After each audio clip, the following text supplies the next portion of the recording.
반갑습니다. 구름책방의 김상호입니다.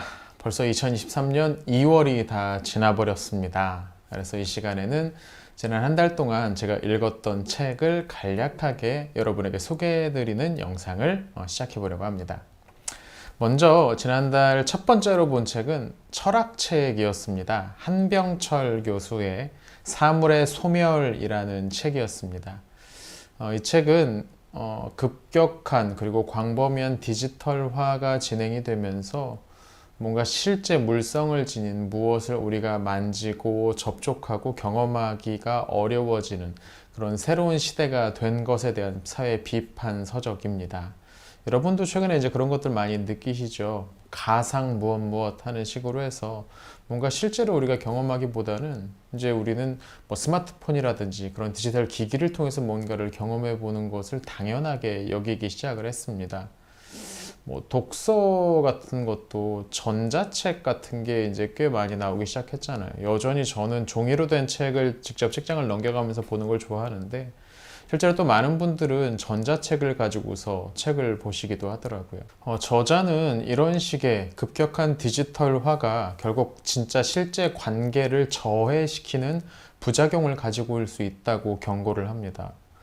온라인으로 뭔가 만나고 있는 것 같지만 실제 만나는 경험을 하지 못하고 있기 때문이죠. 특히 요새 뭐 MZ 세대는 자기만 생각하고 다른 사람을 생각하지 않는다 뭐 이런 이야기들 많이 도는데 물론 그런 것들에 상당 부분 과장이 있다곤 하지만 어느 정도 이런 과감한 디지털화의 영향이 있지도 않나 라는 생각도 듭니다. 군데군데 마음에 들어오는 문장들이 꽤 있습니다. 한병철 교수의 책이 좀 그렇죠. 철학책인데 너무 두껍지 않고 얇으면서 어떤 촌철살인 어떤 그런 모양의 문장들이 꽤 보입니다. 관심 있는 분들은 한번 보셔도 좋을 것 같습니다. 두 번째 책은 R.C. 스프로울이 쓴 고난과 죽음을 말하다 라는 책입니다. 이 책은 고난, 죽음에 관한 성경적 관점을 설명하고 있는 책이에요. 사실 이 두 가지는 교회 역사에서 아주 오랫동안 골치 아픈 문제였습니다. 선하신 하나님이 다스리는 이 세상에 왜 이런 고난이나 죽음 같은 악한 일들이 일어나는가? 뭐 이런 질문들은 오늘날까지도 여전히 제기되고 있는 그런 질문들이죠. 흥미로운 건 이 저자는 죽음이라는 것을 마지막 소명이라고 보고 있다는 점입니다. 소명이라는 건 부르심이라는 거잖아요. 죽음이라는 건 하나님께서 이 땅에 있는 우리를 부르시는, 마지막으로 부르시는 그 일이다라는 겁니다.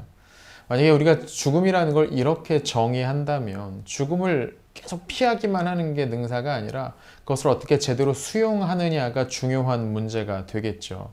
그리고 성경도 그렇지만 우리에게서 정말로 중요한 건 육체적인 노화나 질병, 죽음이 아니라 우리의 영적인 상태가 어떠한가라는 부분인 겁니다.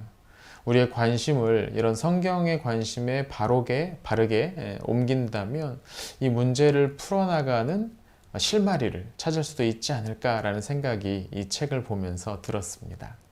자, 그 다음으로 본 책은 시오노 나나미가 쓴 십자군 이야기라는 책 첫 번째 권입니다. 이 시리즈가 3권으로 구성되어 있는데 오랫동안 묵혀뒀다가 첫 번째 권을 끌어냈습니다. 역시 재밌어요. 시오노 나나미가. 물론 그 관점에 있어서 약간 문제 소지가 아예 없는 그런 건 아닙니다만 예를 들어 뭐 제국주의적인 어떤 그런 시선이나 그런 것들이 좀 보이긴 합니다만 확실히 이 역사라는 어떤 사람들은 좀 재미없게 생각하고 따분하게 생각하는 것들을 생생하게 재밌게 풀어내는 데는 자질이 있는 작가인 것 같아요. 이 책은 제1차 십자군이 어떻게 시작되었고 그리고 그 1차적 결과 소위 성지를 점령하고 지중해 동부 해안 지역의 기독교 국가들을 세우는 과정까지의 이야기를 다루고 있습니다. 이 독특한 이 사건의 경과가 어떻게 진행되는지를 한번 관찰해 볼 수 있는 그런 책입니다. 물론 이 책에 나온 경과가 전부는 아니고요. 또 다른 책들도 함께 보시면서 보충을 하셔야겠죠. 저는 되게 재밌어서 앞으로도 계속 이제 2권, 3권 계속 이어나갈 예정입니다. 그 다음으로 본 책은 프랜시스 수라는 분이 쓴 참회의 수학이라는 책입니다. 이 프랜시스 수는 이름에서도 알 수 있지만 이게 중국계 미국인이라고 하더라고요. 이민 오셔서 그 후손으로 태어난 거죠. 그런데 이 중국계 이 미국인인 이 분이 이 저자가 최초로 미국 수학학회 그 회장까지 되었던, 이게 최초의 유색인종 회장이었다고 하더라고요. 그래서 이 책은 이 수학이라는 것이 무엇인지, 수학은 어떤 유익이 있고 또 더 많은 사람들이 이 수학의 유익을 얻게 하도록 하기 위해서 어떤 것들이 필요한지에 관한 설명을 하고 있습니다. 많은 분들이 수학이라는 거 조금 어렵게 생각하시잖아요. 저도 좀 그렇습니다. 수학하면 좀 머리 아프고 괴로운 그런 영역이었어요. 저자는 뭐 수학에 대한 일종의 철학을 좀 제시하려는 것 같기도 합니다. 수학이 참된 의미를 찾아내기도 하고, 아름다움, 영원, 진실 같은 것에 다 있는 학문이다. 그 정확한 도구로서의 기능이 우리를 그렇게까지도 이끌 수 있다라고 말합니다. 재밌죠. 이 책이 또 흥미로운 건 이 제목입니다. 참회의 수학인데요. 수학에 뭘 참회를 하느냐라고 할 수 있는데요. 이 책 중간중간에 편지가 들어있어요. 근데 편지는 누가 보낸 거냐면 범죄를 저질러서 감옥에 갇히게 된, 수감된 어떤 청년이 보낸 편지입니다. 어린 시절부터 뭐 그렇게 좀 좋지 않은 환경에서 좋지 않은 친구들과 같이 지나다가 결국에 이제 강도에 이제 얽히게 되고, 그래서 꽤 오랜 징역을 살게 되는 친구인데요. 그곳에서 자기 돈을 가지고서 수학, 정말 아주 기초적인 초등학교 교과서부터 싸기 시작해서 수학을 혼자서 공부를 하면서 뭔가 다른 것들을 발견하고 그의 삶을 새롭게 살기 시작했다는 그런 이야기가 그 편지를 통해서 흘러나오거든요. 그러니까 수학이 사람을 바꿀 수도 있다라는 것들을 좀 보여주는 그런 부분이지 않았나 싶습니다. 관심 있는 분들은 한번 또 찾아서 읽어보셔도 좋을 것 같습니다. 다음으로 본 책은 로안 윌리엄스가 쓴 루미나리스라는 책입니다. 이 로안 윌리엄스 아시는 분들 많이 계시죠? 영국 성공회 최고 수장인 캔터베리 대주교도 역임했던 분이고, 또 여러 책들도 써서 우리나라에서도 제법 많은 팬들, 독자들 가지고 있는 그런 저자이기도 합니다. 이 책 루미나리스는 그런 로안 윌리엄스가 지난 과거 2000년 기독교 역사 중에서 특별히 꼽는 위인들의 이야기, 중요한 인물들에 관한 이야기. 이 루미나리스가 빛이라는 뜻이잖아요. 그러니까 이 저자 자신에게 어떤 빛을 비추어 주었던 사람들의 이야기를 모아서 간략하게 적어 놓은 겁니다. 이분들의 뭐 일생을 쭉 다 설명하고 사상의 발전 다 설명하고 그런 책은 아니고요. 이 책은 굉장히 얇습니다. 그분들의 생애 가운데에서 가장 인상적이었던 한 꼭지, 그런 것들을 좀 담아서 모아서 쭉 펼쳐놓은 책입니다. 가만히 읽다 보면 이 로안 윌리엄스라는 분이 어떻게 세상을 바라보고 또 성경을 바라보고 신앙을 바라보는지를 엿볼 수 있는, 그 깊이를 조금 맛볼 수 있는 그런 책이라고 할 수 있을 것 같습니다. 그 다음으로 본 책은 김주연이 쓴 슬라브 막이 오른다라는 책입니다. 이 책은 기본적으로 역사책이에요. 슬라브족의 역사입니다. 여러분 슬라브족 아시죠? 최근에 전쟁이 일어나고 있는 우크라이나, 러시아도 이 슬라브 계열이죠. 이 책에 따르면 슬라브족은 크게 동슬라브족, 서슬라브족, 그리고 남슬라브족으로 나뉜다고 합니다. 동슬라브는 방금 이야기했던 뭐 벨라루스나 우크라이나, 러시아가 해당되고요. 서슬라브는 뭐 폴란드, 체코, 슬로바키아 이런 나라들이 속하고요. 그리고 남슬라브는 흔히 발칸반도라고 불리는 그 지역에 있었던 여러 나라들입니다. 여러분 뭐 세르비아, 몬테네그로나 북마케도니아, 보스니아, 몬테네그로 뭐 이런 나라들이 저기 속하죠.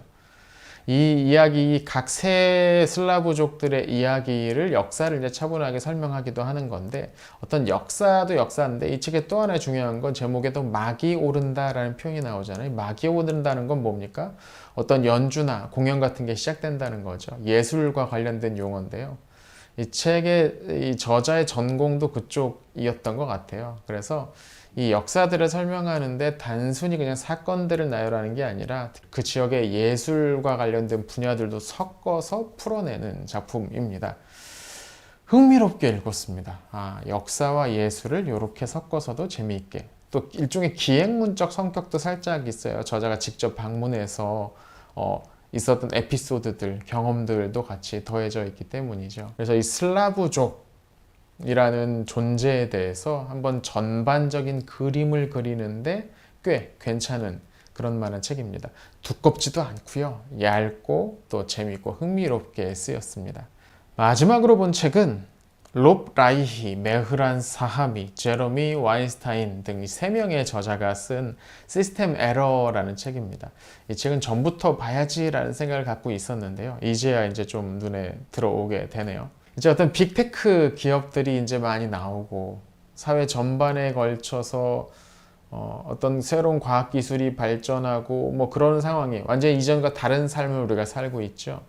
근데 그러면서 어떤 중요한 것들을 놓치게 되는 문제들도 일어난다고 저자들은 이야기를 합니다. 예컨대 빅테크 기업들은 개인의 사생활 영역에 해당하는 정보들을 모아서 팜으로써 수입을 올리죠. 예를 들어 우리가 어떤 뭐 페이스북이나 어딘가에 들어가서 구글이나 뭐 어디 들어가서 뭔가를 검색하면 그것과 관련된 온라인 쇼핑 뭐 몰과 관련된 상품들이 뜨는 것들을 확인할 수 있죠. 이게 어떻게 보면 우리 개인의 것인데 이것들이 이렇게 퍼져가지고 그 사람들에게 들어가서 장사를 하는데 사용되고 있다는 거죠.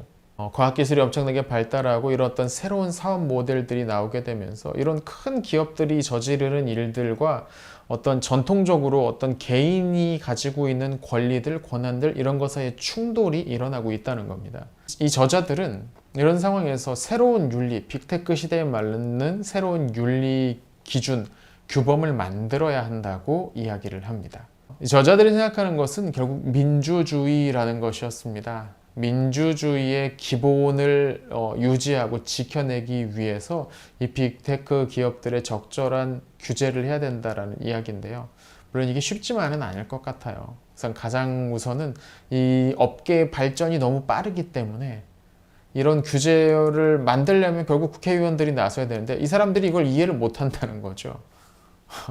안타까운 일이죠. 또 하나는 뭔가 규제를 만들면 딱 그게 문제인 것처럼 생각을 하는 일종의 반규제, 광신자들도 존재하기 나름이니까요. 자, 이런 것들 복잡한 고민들을 이런 방향 저런 방향에서 한 번씩 해보게 만드는 그런 책입니다. 책이 조금 두껍긴 해요. 그래서 읽는데 뭐 쉽지는 않겠지만 이쪽에 관심이 있으신 분이라면 재미있게 또 보실 수 있을 것 같고요. 이렇게 이번 달에 제가 본 책은 모두 7권의 책이었는데요. 그 중에서 한 권을 추천을 하자면 6번째 봤던 김주현이 쓴 슬라브 막이 오른다라는 책이 아니었나 싶습니다. 우선은 뭐 제가 역사를 좋아하기도 하는데 이 책은 우리가 흔히 유럽 하면은 게르만족 중심의 역사 내지는 라틴족의 역사 뭐 이런 것들 중심으로 보거든요. 사실 제가 중세교회사를 얼마 전에 중세교회 연대기를 다 이제 만들었음에도 불구하고 이 슬라브족 이야기는 사실 적어요. 얼마 나오지도 않고 주류가 아닌 것처럼 여겨지고요. 어떤 그런 부분을 새롭게 보게 만든 전체적인 그림을 갖게 도와줬던 책이기도 하고요. 일단 책이 재미있기도 했습니다. 여러분 기회 되면 한번 또 보시면 좋을 것 같습니다. 자, 여러분은 지난 2월 한 달 어떤 재미있는 책을 보셨나요? 우리 댓글로 소통하시면서 함께 좋은 책 서로 추천하고 같이 읽어 나갔으면 좋겠습니다. 우리 3월에도 좋은 독서 생활 하시고요. 또 3월에 저희 구름책방에서 독서 모임도 진행할 예정이니까요. 관심 있는 분들은 많이 찾아주시기 바랍니다. 자, 그럼 오늘 영상 여기서 마치겠습니다. 시청해주셔서 감사합니다.